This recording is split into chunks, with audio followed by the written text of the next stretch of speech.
I'm back over here again.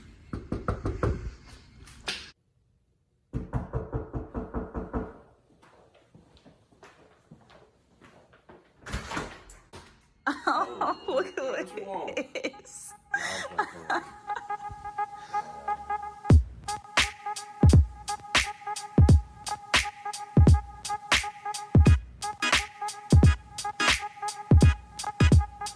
All right, guys, welcome back to my video. Today is gonna be a Q&A. I've been getting some text messages and some on Instagram, kind of asking some questions regarding what it's like being an officer in the military work-wise. Lieutenant Rozelle to help answer some questions. First Lieutenant Michael Rozelle. Oh Soon my to be gosh. promoted to captain. Oh my gosh, okay. All right, so we're gonna get into it. The first question, what are the benefits of being an officer? I'm gonna let you go with that one. So I think the benefits of being an officer in the United States Army, basically you get the opportunity to lead soldiers complex, and you get to be one of the decision makers and planners and send a problem set through. So I think that's great because it gets to challenge you a little bit. And the fact that you're leading soldiers, you kind of got to set the standard because you're always been watched to be a leader. So you get the opportunity to actually be a leader and challenge yourself. A downfall to being an officer would be that you, as an officer, you're expected to know stuff all the time. Right. You can't use that as an excuse that you don't know something, because as an officer, you have to know. So if you don't know something, you should figure it out. We don't have that luxury as an officer compared to enlisted. We're just held to a higher standard. Like what he said, the benefits of you're having that ability to mentor your younger soldiers and lean on them and help them grow in their career as well. Let me not be so political either. So another great benefit of being an officer, the pay. Like, you're not gonna get super rich in the military, but you don't have to stay in the barracks. You're gonna have a good bit of money coming out of college. It's a beautiful thing, so let's not get that twisted. You definitely make more money. You do get money, not just with your rank, but you get time and service too. So next question is, how did we become an officer? So I'll go first because my journey was slightly different than Mike's. I became an officer through ROTC, which is Reserve Officer Training Corps. So what that is, initially in a program for 4 years, accredited university, and they take you through the different levels. So you deal with your first year, you're a cadet the entire time.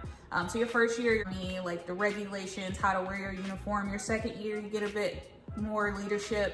Your third year, you're basically running the program your third year. The seniors let you control your FTXs, your field training exercises. You come up with a plan for that. You help come up with a workout plan for PT. It's basically, that's the same year that you go in the summertime to be assessed and evaluated on your leadership attributes. And if you pass that camp is done at Fort Knox. They call it advanced camp right now, but I'm sure in the future they'll change up the name. But yeah, you have to pass that in order to commission as a requirement. And then your senior year, you're kind of just cruising by, getting in a little last bit of information, and that's the year that you commission as a second lieutenant. It was a little bit different. I didn't do ROTC, and I didn't go to a military academy like West Point. I did OCS, so that's Officer Candidate School. So basically, I got a degree, a bachelor's degree from the University of North Carolina at Greensboro, and then from there, I ended up going to basic training for 10 weeks and 4 days, graduated from there, and then ended up going to OCS. That's a 12-week program. We have a FTX, which is the culminating exercise that we have to do in order to branch, whatever our branch is gonna be, which mine is AG. But the entire time you're there, you're getting graded on everything that you do, whether it's the PT test on day one or land navigation. You have history exams that start from the beginning of every conflict that we ever been in. You have to learn all that within, I think, a week or 2 weeks, and then you take an exam on it. And that's the hardest exam I ever taken in my life. Nothing physical that I've ever done was harder than that history test. Mentally, it's very challenging, but you compete on what is called an OML, which is an order of merit list, and you have different branches that you can compete for, and you have to list your top 5. And at different times you can kind of assess where you're at on the OML and then try to finagle and finesse your way into a certain branch. Same thing with ROTC, the OML thing. Right, but yeah, it's only 12 weeks. It's not 4 years. A lot of people look at OCS and they'll see us and they're kind of like, where did you commission from? This, that, and the third. It's kind of like a unicorn type ordeal. I had 22 weeks and 4 days of military experience before I penned second lieutenant. So you either become an officer through ROTC, OCS, or the military academy. Neither one of us can really speak on the military academy because we obviously didn't go that route, but yeah, that's how we became an officer. Next question is, are officers really lazy? And a lot of times this comes from an enlisted standpoint. They're always thinking that, oh, officers hardly ever go to PT, or they're always in their office and they're hiding out. That's not really the case. It's not true at all. As a lieutenant, whether you're second or first, you kind of have to find that happy medium role where you're going between being a platoon leader or an XO and then having to be assistant to the higher ranking officers. And when you're an enlisted personnel, you don't really know what's done behind the scenes. So all you see is, oh, well, Lieutenant so-and-so is back in the office again. They're not really in the motor pool doing the work with us. A lot of the times we're thrown in the mix. We're having to try to come off as being awesome leadership to you guys and wanting to get our hands dirty too, but at the same time we might have a captain or a major that might be like, hey LT, I need you to go in the office and come up with this plan at the last minute because I have to brief the colonel. And you're just like, okay. And that plan at the last minute, like, it takes time. It might take all day. Basically everything that Gabrielle said, I definitely echo that. I can touch on PT. When you're an officer, like I stated earlier, you're expected to lead by example, right? So if you're asking for your soldiers to be out at PT, you should be out in PT with them. Sometimes as officers, we PT together, or our schedule might be a little different. We might have to come in earlier. So we're prone to getting up earlier and doing PT. So I don't think that's true at all. And then also when it comes to like the planning, you can get lazy in your planning.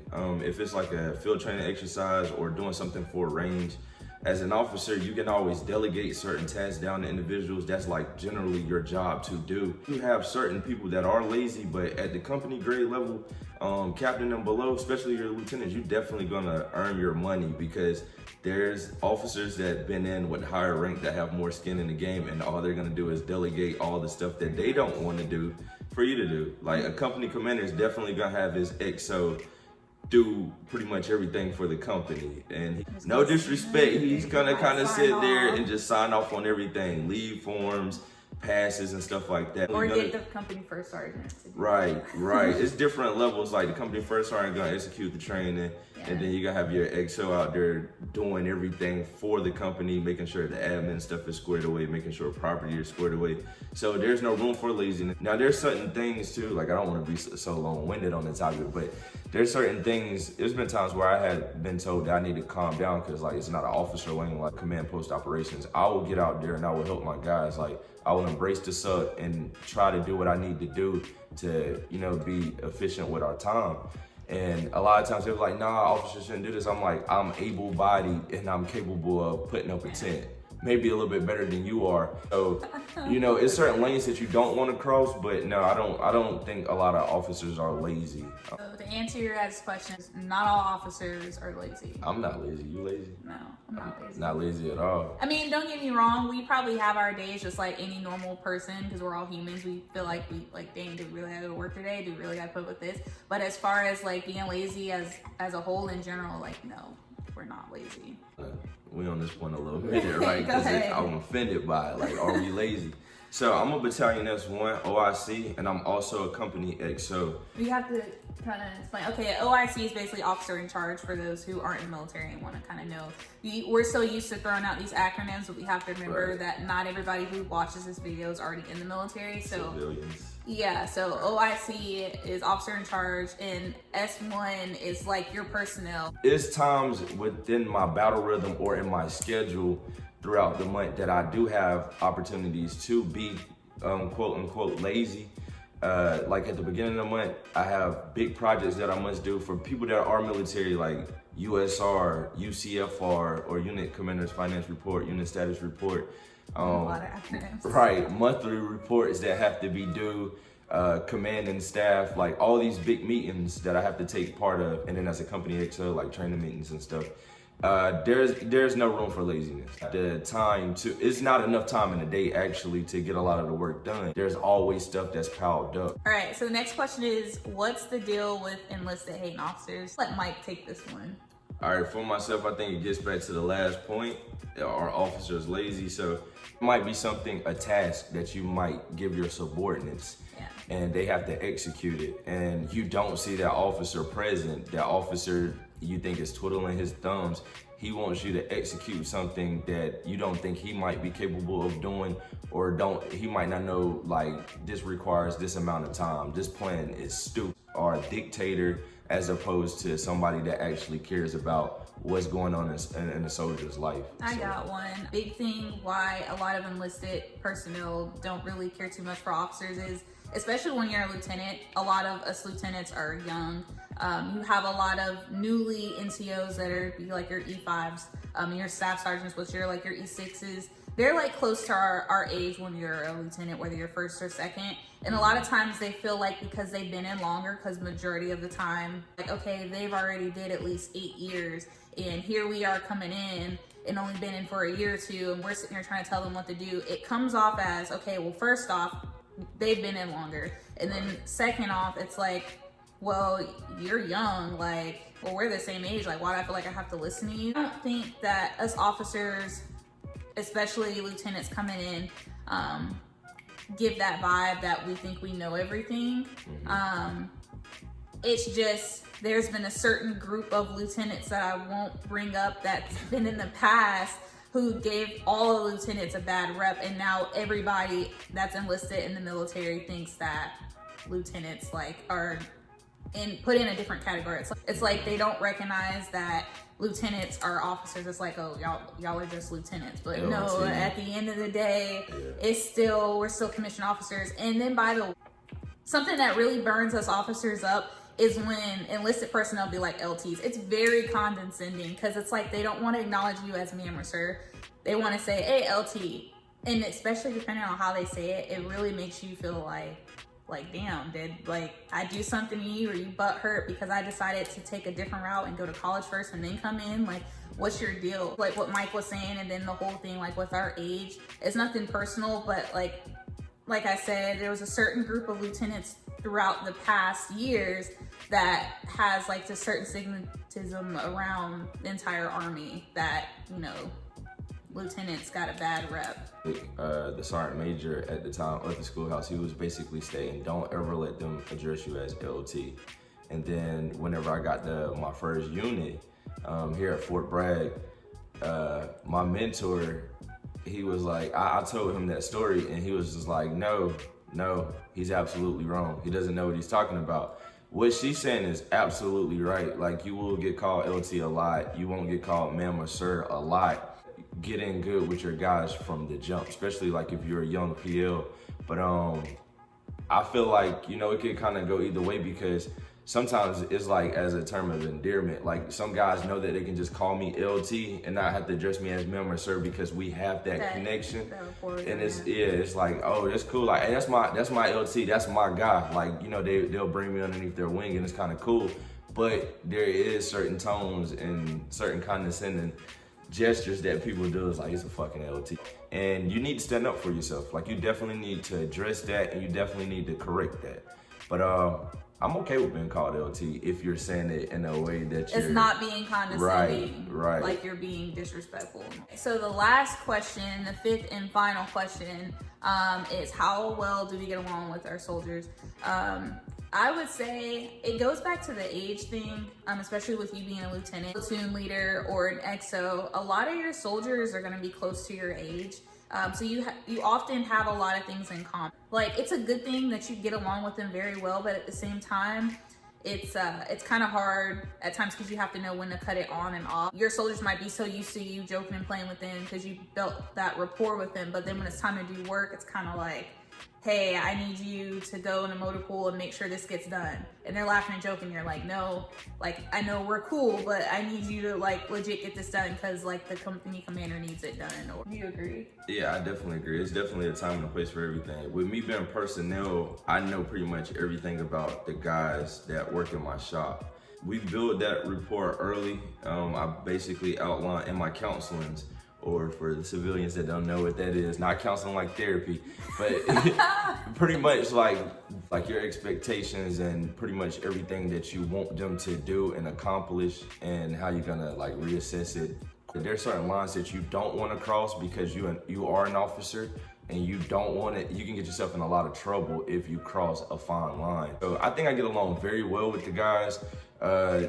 You get invited to a lot of stuff that you can't attend. Like, hey, I need you to come. Like, I'm having a party. Like, I was like, yeah, I can't do that. But you know, we'll talk about like the Super Bowl or a children's birthday. It's an exception to the policy. Like if it's a group thing and Right. everybody in the unit's attending and it's not just secluded for 1 season, 2 season in the unit, then it's okay. It's not against like regulation. Or you can always like buy stuff for your soldiers. Right. As long as it's like a group thing and it's for everyone, and it's not like, hey, I bought a gift for 1 or 2 people in the unit, because then it'll come off as, okay, you showing favoritism. That's when you got, you know, I think it's not toxic leadership. It's like a great leadership style. Not trying to brag on myself, but Right. it's like that. Like you're in a position of where you're relaxed, but you're still doing work, and you're still not doing anything that's offensive or anything that you shouldn't be doing. So that's pretty much it for this video. I felt like this was a pretty good video. Like we explained like a lot of stuff that some people who aren't familiar with the military or just had questions about if they're interested in, especially coming from like an officer's perspective.